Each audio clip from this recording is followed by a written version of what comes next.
The stage is empty, but the microphone still holds a little warmth, as if a voice has just stepped out of the light and into the corridor of memory. They called her the Queen of British Soul, the woman who could turn longing into a cathedral and grief into a hymn. Son of a preacher man spins on an old vinyl somewhere, its crackle like soft rain over London streets. Hair lacquered to perfection, eyeliner drawn like armor, she learned to smile at the camera the way a lighthouse faces the storm. Steady, brilliant, and utterly alone. Behind the immaculate silhouette was a private geography of rooms with locked doors, love that had to whisper, a self that learned to hide, a body that would one day wage a quiet war. The headlines praised the voice, the whispers questioned the person, and in that space between applause and doubt, Dusty Springfield kept singing, as if melody could hold back the tide. The world adored what she gave. It never quite knew what it cost. What really happened when the spotlight switched off and the soul of a soul icon was left with her silence?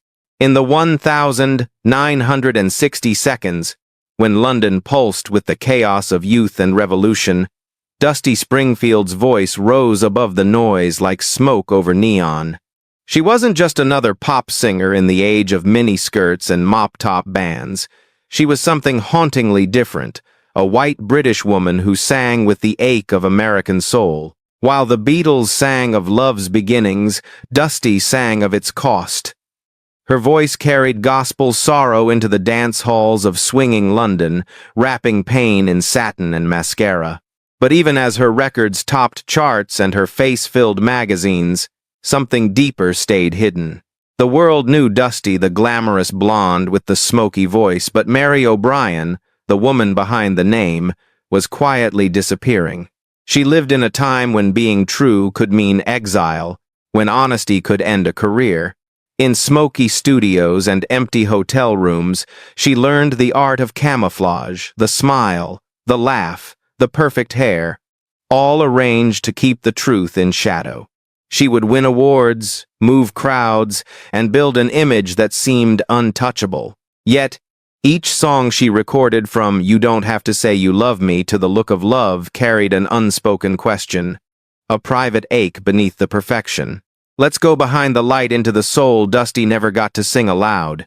Before the name Dusty Springfield shimmered on album covers, there was Mary Isabel, Catherine Bernadette O'Brien, a shy, awkward girl from West Hampstead who found solace in records spinning on her brother's old turntable.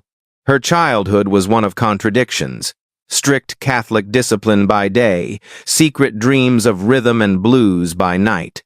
When she sang, something cracked open, a voice too raw, too soulful to belong to that quiet English suburb. She joined a small folk trio called the Lana Sisters. But it wasn't until she reinvented herself as Dusty Springfield that the transformation began. She dyed her hair platinum, painted her eyes dark, and learned how to stand beneath a spotlight like it was both home and battlefield. London had never heard anything like her. The voice was velvet and thunder all at once, a bridge between Motown and melancholy. By the mid-1,960 seconds, she was everywhere. Television screens, radio charts, the dreams of an entire nation.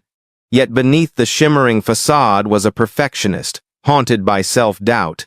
Every note, every breath, had to be flawless, because flaw meant weakness, and weakness meant being seen. Fame was the armor she built, note by note, to protect the girl who never believed she was enough. Fame, for Dusty Springfield, was never freedom. It was a performance she could never step out of. Beneath the perfect beehive and the soft glamour that defined her, she was quietly unraveling. Every magazine cover demanded a version of her that wasn't quite real. Every photo shoot asked her to pose as the woman she could not be. Behind the laughter, there was exhaustion, the kind that comes from living as two people at once. The world adored her songs about love, yet love itself became a secret language she could only whisper. In a time when truth could destroy a career, she hid her heart behind metaphors.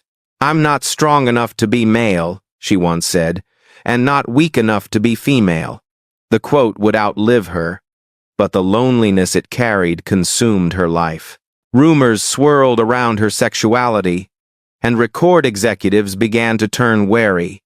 Invitations faded, contracts ended without warning. Dusty, the soul icon, became a question mark in the industry that had once worshipped her. She would walk off stage to the sound of applause, only to collapse into silence backstage where no one was waiting. Every song she sang became a confession disguised as melody. The more she bared her soul in music, the more she had to hide in life. The price of her voice was her truth.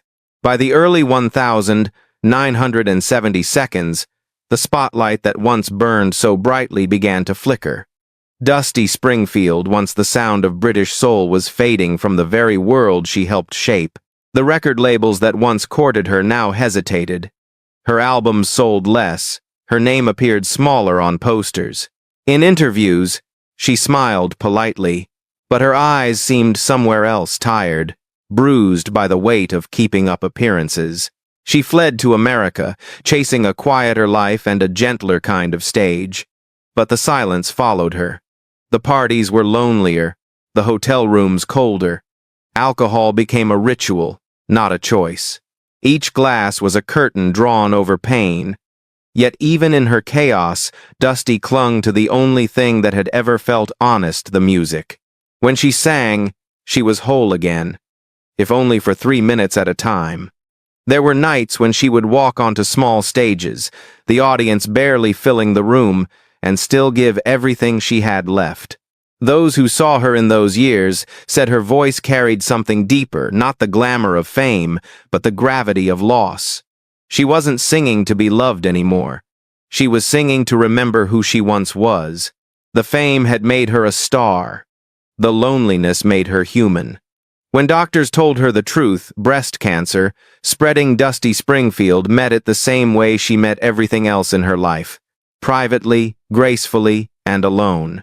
She refused public appearances, choosing instead to spend her final years in a small cottage in Henley-on-Thames, surrounded by her cats, her records, and a handful of trusted friends. The woman whose voice had filled arenas now spoke only in whispers, conserving strength for the songs she still wanted to record. Even in illness, she worked. A Very Fine Love became her last album, tender, fragile, almost prophetic. In one of her final recordings, Where Is a Woman to Go?, she sang like someone already halfway between this world and the next. Her voice was soft, frayed at the edges, but still unmistakably dusty, that blend of ache and elegance that time could never erase. The British Crown had already chosen to honor her with the Order of the British Empire, but the medal arrived too late. Dusty passed away in March 1999, just days before the ceremony. The spotlight she once hid beneath dimmed for the last time. Outside, radios played "Son of a Preacher Man," and across the country, strangers wept for a woman they never really knew. The song had ended, but the silence she left behind spoke louder than applause. After Dusty Springfield's passing, silence did not erase her, it amplified her. Radio stations across Britain filled with her voice, and younger artists discovered a woman decades ahead of her time. Elton John called her the greatest white soul singer there ever was. Others simply said she sang like someone breaking.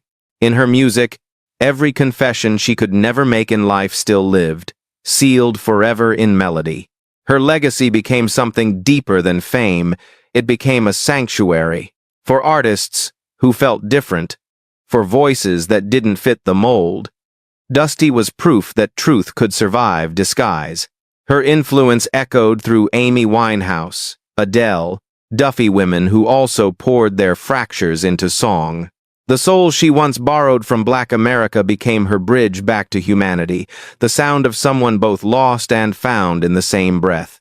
Years later, when her OBE medal was finally placed on her coffin, it caught the light just once before sinking back into shadow. It was the perfect image of Dusty Springfield's life: the glow, the ache, the vanishing.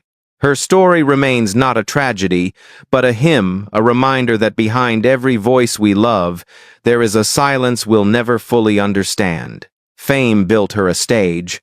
Loneliness wrote her script.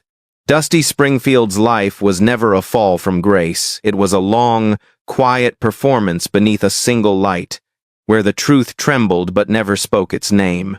The crowd heard perfection. She heard echoes.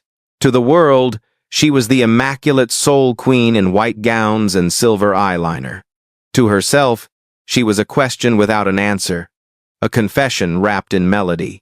Her voice was the kind that filled rooms yet seemed to come from somewhere far away, a place where beauty and pain are indistinguishable. In that distance lies her mystery, how someone so adored could remain unseen. Dusty's songs were not just love stories. They were coded prayers from a woman asking to be allowed to exist. When the final curtain fell, there was no scandal, no spectacle, only a silence that felt holy. The stage lights faded, but her music remained suspended in that twilight between applause and memory. There, she is eternal, not in fame, but in feeling. Because some stars don't burn out. They simply go quiet. Behind every legendary voice lies a truth the world never let it speak. Dusty Springfield sang of love, longing, and loss, but her greatest song was the one she could never perform, the story of her own heart. If her music still haunts you, let it remind you that behind every stage light there's a shadow, and behind every melody, a silence that once held pain. We remember her not just for the voice that moved nations, but for the courage it took to keep singing when words could not. Like, share, and tell us, what does Dusty's story make you feel about the price of being seen?